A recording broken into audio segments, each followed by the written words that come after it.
So, welcome everyone to Lilith Astrology. I'm Adama, and today I have my first guest ever. Oh, I didn't know that. Ever, yeah. Oh, yeah. Yep. It's kind of like the View today. No, just kidding. Better than the View, a spiritual view.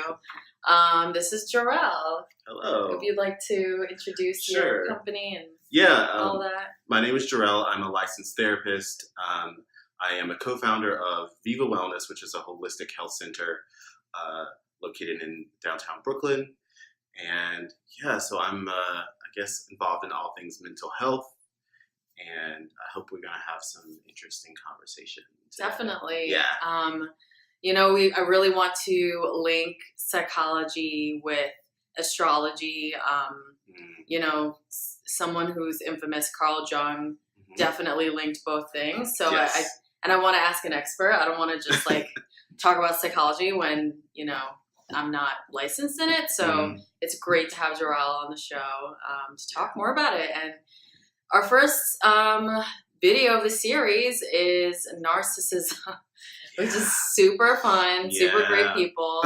Just kidding, everyone is great. Everyone has their own life path. Narcissism and empathy. Yeah. So essentially, I guess let's start it off with what is, in psychology, what is narcissism or narcissistic personality disorder? Okay. Yeah, good question. So it's two different things, actually. So there is narcissism, which is a personality trait that everyone has. Right. So I think that's a good place to start from, is that... Absolutely.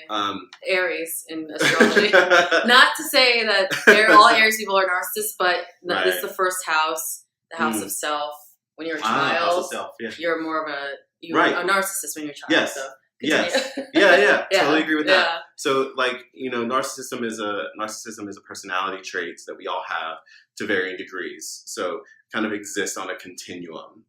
And when we talk about, and really it's about self, as you said. Absolutely. It's about big I.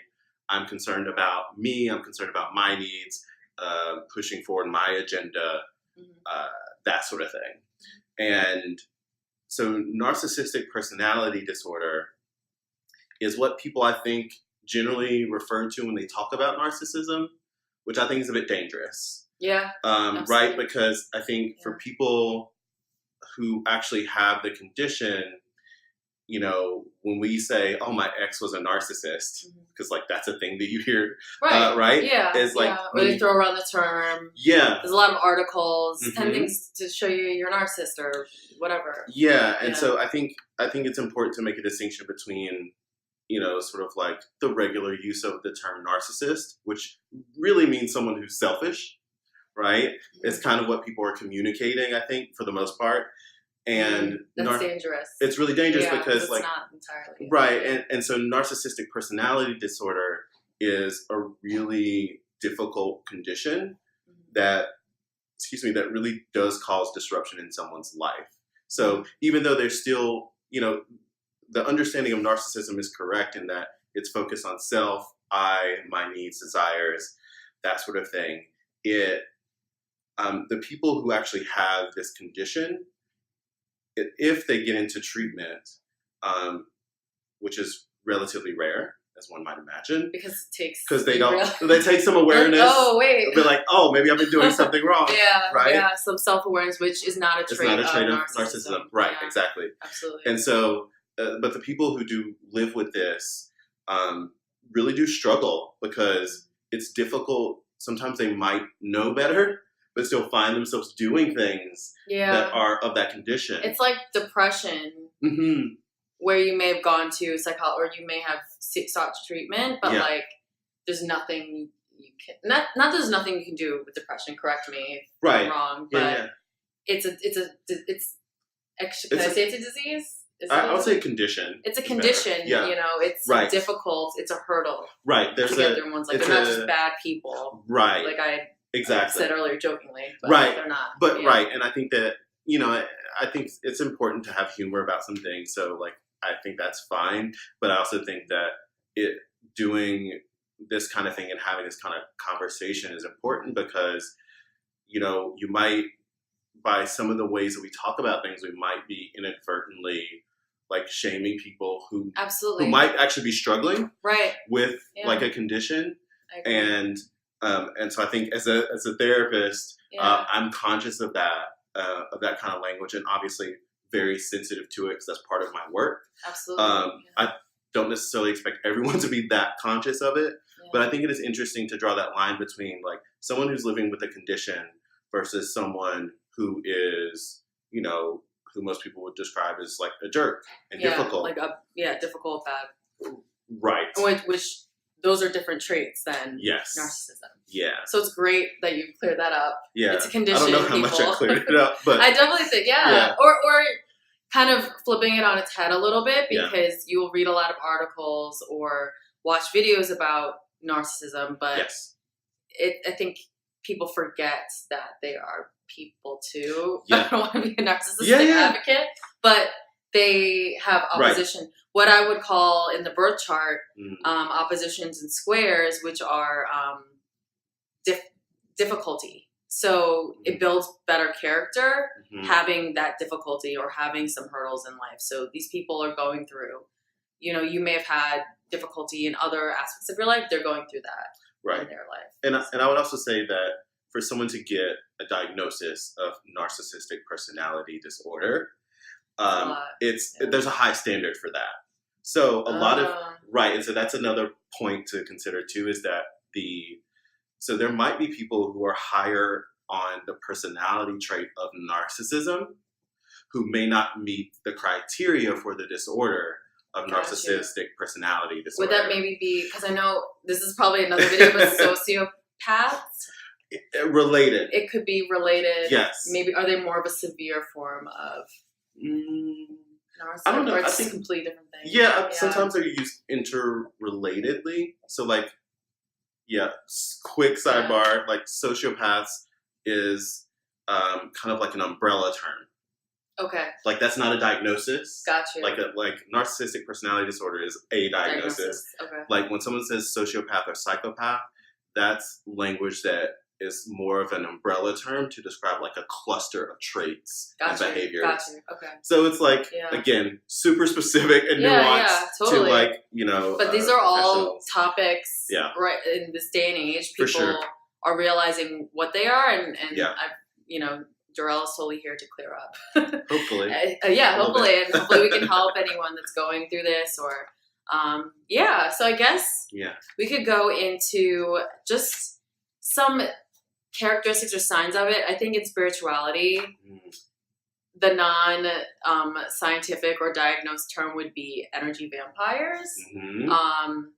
And that's someone who is, and again, I'm going to reiterate, it's not a bad person. This is a condition. It's someone who is empty themselves due to certain things that have happened in their life, or just that's how they are. And they seek out people who have energy sources and kind of suck that energy. And it tends to be a negative experience for the person getting their energy sucked. Right.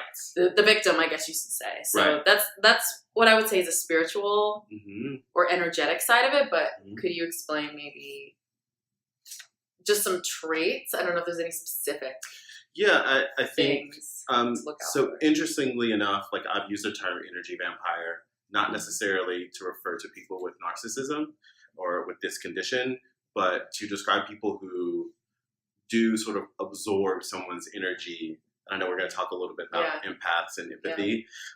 So I've even used that in my work too. So there's some overlap there. So signs of narcissism, I think, people with, who are high in narcissism or have NPD, for instance, are really put self forward. So this might be someone who always prioritizes their own needs over others.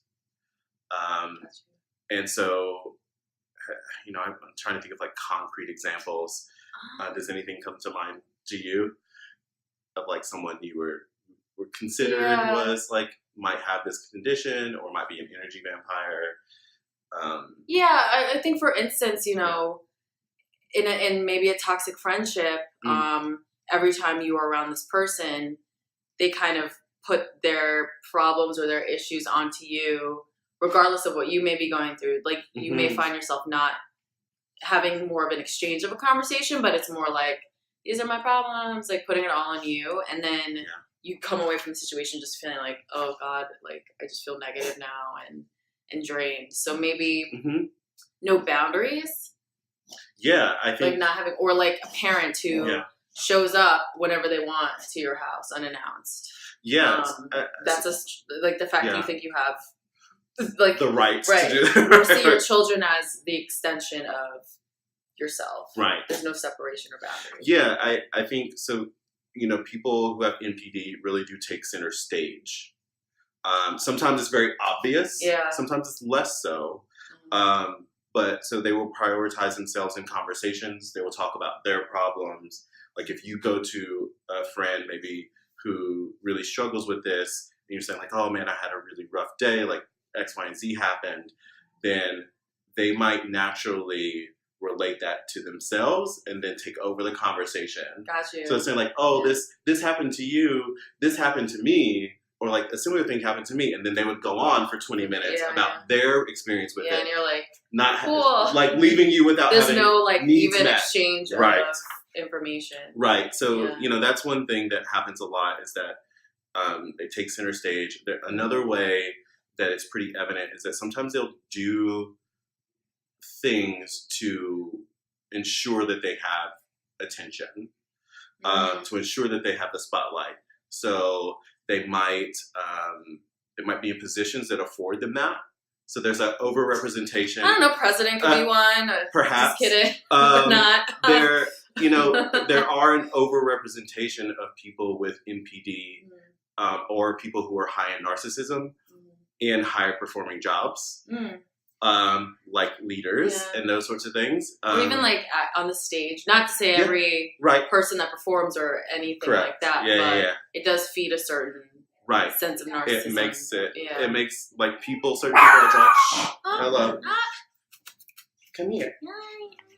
Actually, let me oh my God. Okay.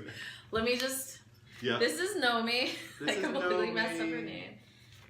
And she's a registered... She's a therapy dog. She works with me. She is also my pet. Yay.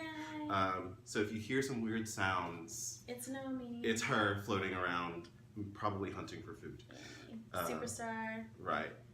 She's the best. So, oh gosh.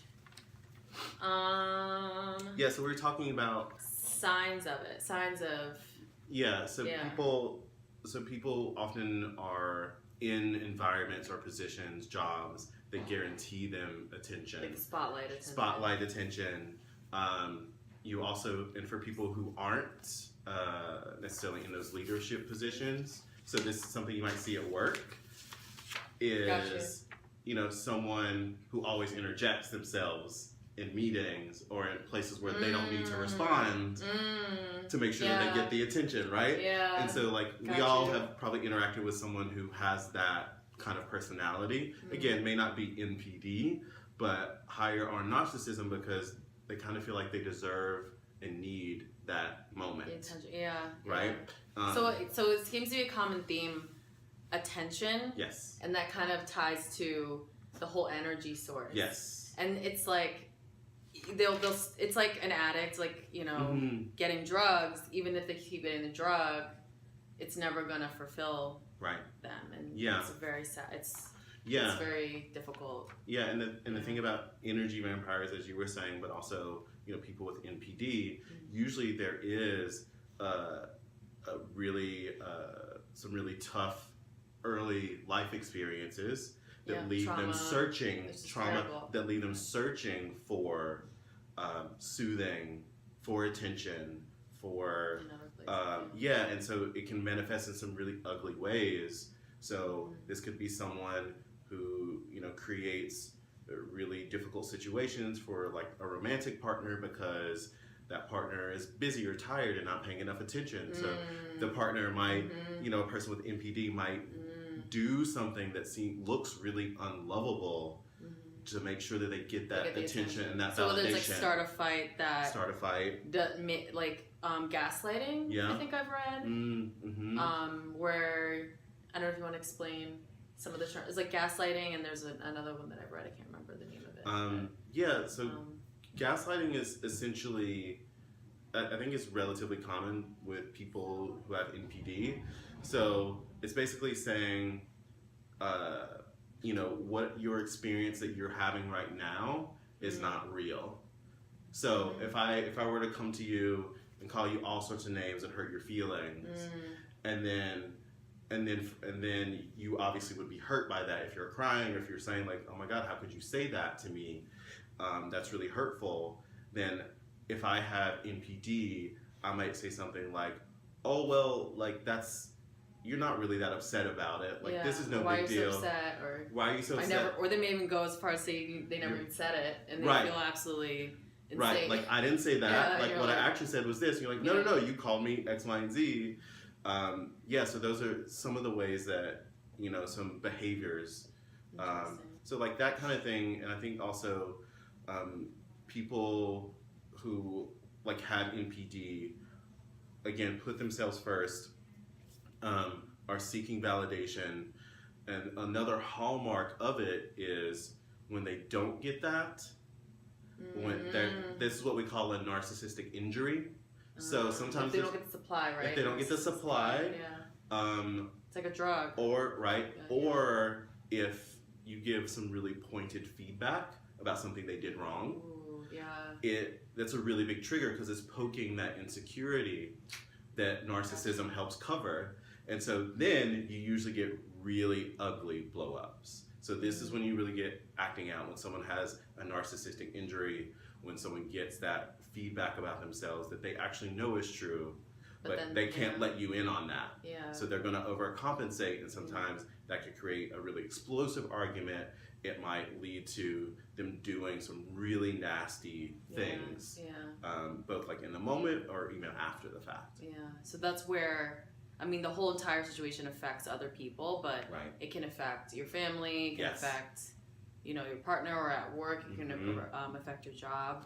And so I think that kind of, well, I guess we could talk about the savior complex. I thought that was a really interesting thing that I've never thought about. It's crazy. So, we were talking about this a little bit, so people think of narcissism typically as, like, when you think of someone who's high on narcissism, most people think men, and they also think more often than not white men. And same with like psychopath. Right, same kind of thing. Which is not right. Like, it's not. That's the image that we have in our mind. That's a stereotype. The thing, movies and whatever. Like Sounds of the Lamb, American Psycho. Things like that. Which most people with even like serious mental health issues are not violent. So just to put that out there. It's completely incorrect. So savior complex is one way that people can be high in narcissism, but it looks so different. We expect someone high on narcissism to take up space in a very like overt way, to say like, oh, like now it's time to listen to me. Now let's do this because I said this is what we should do. I'm the center of attention. Right. And, like, that's not always how it is. Right. So sometimes someone who's high on narcissism might have a savior complex, and so their narcissism might manifest in being the best helper possible. So like, right, so it's a bit of a monkey wrench, like, to think about, because someone who is interested in being a helper, like, their role is to help and assist, but someone who has a savior complex will take over the situation. They'll say like, oh, you're hurting, this is what you're going to do, we're going to go here, we're going to do this, and for a close friend, that might be fine. It might be fine because they know what you need, and they will, put you where you need to be. But for someone who has a savior complex, and sometimes this happens, not for nothing in social services, is that these people, these people are helping people, but they are also still the focus, because they want to be seen as such a good helper that they're not actually listening to the person that they're helping and what that person needs. They're saying like, I think this is best, so this is what we're going to do. This is what you're going to do. And you're left like, what about right? What about me and right. my path and wants and autonomy and yeah, for sure. It's very, and I guess how do you? I guess the narcissistic supply is helping someone is the, and kind of seeing them do better because of you. So it's like yes. It's not like you can see them as a separate entity. Like oh, this is great for this person. It's kind of like, well, I helped them, so right. Very interesting. Yeah, for sure. It's a very interesting topic, and yeah, I mean, women can be narcissistic as well. It's not just men. Yeah. It's not just Caucasian men. Right. As you know, there's a stereotype with that. Right. Absolutely. And so I think we've covered narcissism. Yeah. And I would say, and you don't think empathy or empaths is that's not the opposite end of the spectrum like a lot of people believe. Like how does it? I wouldn't. I mean, in some way, yes, because people, let's say someone with narcissistic personality disorder, they tend to be low on empathy. Very low on empathy. Yeah, there's like not like it's missing virtually, and so like people. So same for sociopaths, psychopaths. Like that is part of what enables you to do terrible things to people because you don't humanize them, right? You don't understand how they might actually be affected by what you're doing. Yeah. So like love that doesn't exist. Yeah. So that's kind of. So it is kind of like an opposite side of the continuum, but I also think of it as like a different continuum altogether. You know, so there's narcissism is a personality trait and empathy is a trait. They're on two separate things. So you can be high in narcissism or low in narcissism. You can be high in empathy or low on empathy. Gotcha. They tend to go together. They tend to be inversely related. And then sometimes, like with the narcissistic empath, they can be right. That's right. Like right. The same. Yeah. So like someone with like a savior complex, for instance, might have a fair amount of empathy that's like socially appropriate. Right. They're doing a job that is caring for people. Right. But might also be high in narcissism because that care is really about how it feeds their sense of self. Key. Does that make sense? Yeah. Okay. Definitely. Yeah. So I guess like, how would you describe empathy? Like to me, in spiritual, like actually, I think in spiritual community, now the terms psychic and empathetic have become interchangeable.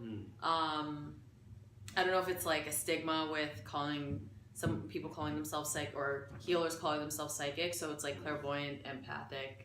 Now those terms are kind of used. I see. But it's generally somebody who, like if they're in a room, it's similar to the sign Cancer, I would say. Okay. Not to say that all cancers are extremely empathetic, but the energy of that sign, they can absorb what's going on in the room. And if someone else is mad, they kind of like take on the energy very easily, like a sponge. So that's kind of how I would. Yeah, and I would say the same thing. Yeah. You know, someone who's high on empathy does absorb energy. Very easily. Yeah, very easily. It's like that's their natural tendency is to absorb the energy around them.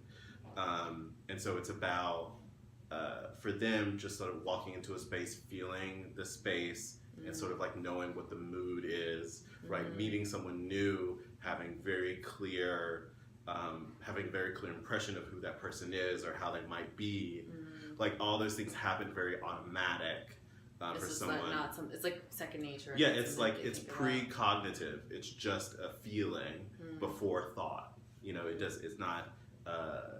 It's a visceral experience, I guess. And I guess like empaths, when they're young, they can go through like not knowing like, oh, I'm an empath. Yeah. When they're in school, they can go through a lot of trauma. I guess learning to deal with it. I guess what are some things that empaths can do to kind of protect themselves from, whether it be a narcissist or an energy vampire, or if it's, bad things happen all the time, or you may walk in a room and feel bad energy. How can you, from a psychological standpoint, put up those boundaries and protect yourself. Because, you know, sometimes you have to work with a narcissist. Sometimes that you're in a relationship with one and you may have children and you can't leave.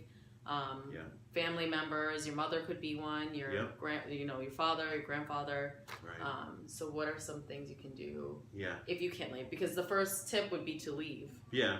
If that's an option, you know, especially if you've already tried to exercise some sort of control over the situation. Yeah. You said like, oh, what you're doing is not okay. Please stop. And then with the narcissistic rage, like, right, exactly. I don't like go over well. Right, tends to not go over well. Right, that would be an injury, a narcissistic injury. Right. Yeah. So, you know, if getting out of the situation isn't possible at that moment, or you know, for the foreseeable future, then I think it's really about exerting whatever control that person can exert over their experience. So you can do this in a couple ways. You can set up boundaries, which is kind of like a really therapy buzzword, like, oh, what are your boundaries? Like, people talk about boundaries all the time. Yeah. But it's super important for people who are either empathetic, high in empathy, or highly sensitive to create some sort of barrier for that energy, right? Mm-hmm. So that might mean there are different kinds of boundaries. There are sexual boundaries, there are time boundaries, there are physical boundaries, financial boundaries, verbal boundaries, intellectual boundaries. So really be thinking about, you know, for example, with an intellectual boundary, saying like, do I want to be sharing this information with this person anymore? Or what information do I want to be sharing? Absolutely. Yeah. And thinking about sort of managing that process that way. So like having those, setting up different kinds of boundaries, like intellectual ones, setting up, so that could be about information. So intellectual boundaries are about information. Am I going to share this information about this project, about this thing I'm working on? About, like your life. Yeah. They could also be the type of narcissist where if you say something positive, they figure out a way to knock you down. To turn it into something else. Into, like, negative and make you feel bad. So, So that, emotional boundaries would be like considering how much of your emotional self you want to share with someone. So maybe there's a level of feeling that you share with that person, but maybe there are things that you hold back. Yeah. Like really intimate things to protect yourself. So it's creating a bit of distance. Absolutely. Yeah. You know, financial, thinking about like how intertwined are finances with this person. Are you lending money? Are you spending money for them? Are you expecting to get paid back? Like thinking about maybe like past behavior, if they weren't paying you back. It's probably a sign that it's not a good idea to keep doing it. Yeah. So like really just thinking about those different kinds of areas and saying like, well, what's gonna help me feel a bit more secure and protected? So basically you're kind of walking back from letting someone have unrestricted access to you. And I think empaths tend to do that. Yes, again, like if naturally. You were a younger empath and you weren't, you didn't learn from experiences. Yes. You'd be like, oh, everyone's great, and not so much. So because setting up those boundaries is important.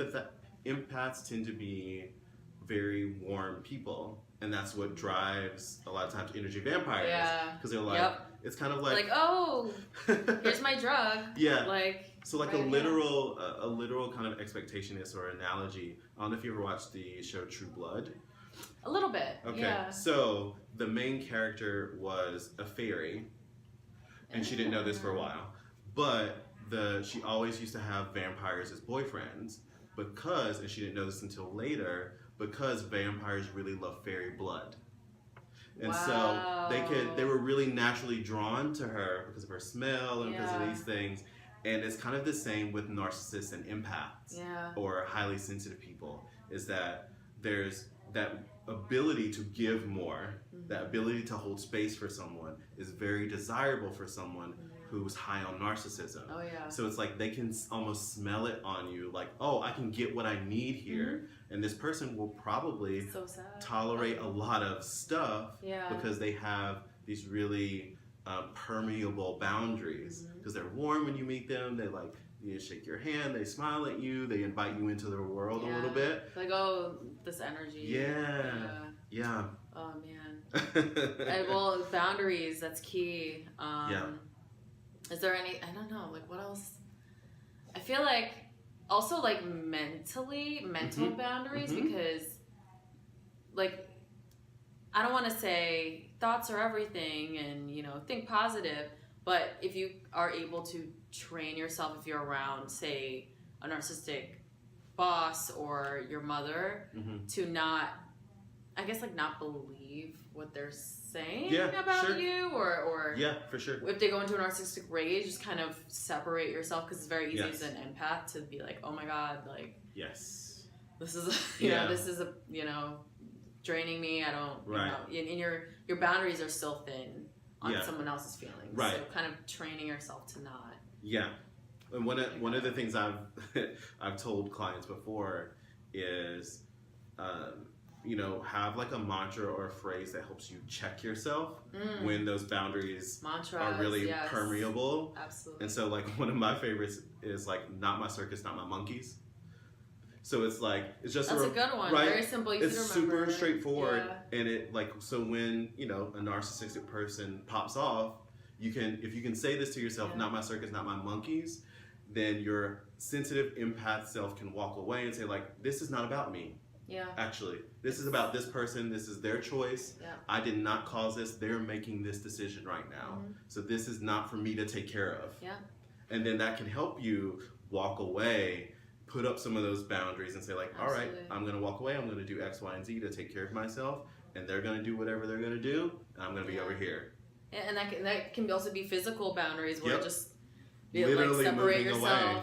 I don't know, if you say you're, you know, separated and you have kids together, just only deal with that person when it comes to your children, because for the sake of your own, you know, health, mental health, and well-being. Yeah, and you can, like, in terms of like boundaries with communication, like you can think about what works better for you. Like if in that case of like someone separated from their partner who they have children with, they can say, well, actually, I only want us to email instead of talk on the phone. Yeah. Because if you're someone that feels very close to talking on the phone and it means a lot for you and you're an empath, this narcissistic person might really use that as an opportunity to push some things. And so maybe you say like, oh, we can talk at this specific time. Otherwise, you just need to text me. Like those are examples of boundaries that can work for you, that are setting up some space and distance. Yeah, and I think space and distance, that's super important. Yeah. And I think even spiritually, meditation, I think meditation is great for everyone. It's difficult sometimes to do. Yeah. I mean, like, I'll wake up in the morning and be like, oh, I'm going to meditate, and then I can only sit there for 5 minutes. That's great, though. Yeah, like, it's a start, you start small. In and of itself, 5 minutes is great. Yeah. Because meditation is the moment. It's about a moment. And then maybe building up. Yeah. And it's nice to not have devices when you first wake up, kind of have that be your moment. And having some solitary recharge. So I think a combination of those things, if you have a job where you're dealing with a narcissistic boss, before you go into the office in the morning, just unplug everything and focus and just meditate on your own thoughts. And I think that'll help you put up mental boundaries and physical boundaries. And maybe even like different crystals can help. The benefits of rose quartz is it brings in love. It repels negative energy, so if you can get filled up personally. If someone around you is negative, you're like, well, I'm cool here. Right. Helps you put up those mental boundaries. And same with something like magnetite or black obsidian or any like black, dark colored crystal is great energy for repelling negative energy and then attracting things are positive and beneficial. So I think those are a couple of spiritual things, and I think. Even astrology, as an empath, I think it will help you understand that about yourself a little bit more. And I think understanding yourself through that, you can separate, like, okay, I understand this about myself. I understand that I am an empath and I have, to work on my boundaries in relationships with other people. So if you're conscious of that, I think it's easier to put out those 100% as well. It really does start with awareness. So, whether you're an empath or you find that all of your relationships end and people say that you're a narcissist, then like that is going to change starts with the information and the awareness of like, oh, this is what's been happening. And then you get to decide, what do I want to do about that? Yeah. Then you can make those choices to make yourself healthier. Yeah. And like I mentioned, squares and oppositions before, they're negative or they're tense energies in the birth chart. And they shouldn't be seen as a negative. Essentially having a square or an opposition in your chart, it's just something that you need to work on. And what can you do to spin it into a positive? What can you do to learn from that hardship or that difficult situation? So say you were in a, toxic relationship with someone who's a narcissist. What can you learn from that experience and build and take with you? Because a lot of the time empaths will find themselves over and over and over again with a narcissistic person and not be able to end the cycle. So I think being aware of it, and then what can you learn from those difficult aspects in your life? Yeah, and I think astrology can be very helpful. Obviously, therapy can be very helpful. Yes, too. As like a wonderful therapist here, like an ongoing psychologist should say, like an ongoing process of having someone who can give you feedback about like the choices that you're making and how it's impacting you, things that you can try, skills that you can implement. There's a lot to be gained from both or either kind of schools of thought. And I hope that that's kind of clear that there's actually overlap. Yeah, definitely. So we've been talking, like I mentioned Carl Jung. Yeah. I mean, that's how we kind of like got, talking about, having Jarrell on this video is just the link between psychology and astrology and spirituality. And I think all of it together is meant to help people grow and guide them on the right path to just 100%. Because not only do we have physical health, but there's mental health. Is a huge, and I think it's becoming a bigger conversation in this country.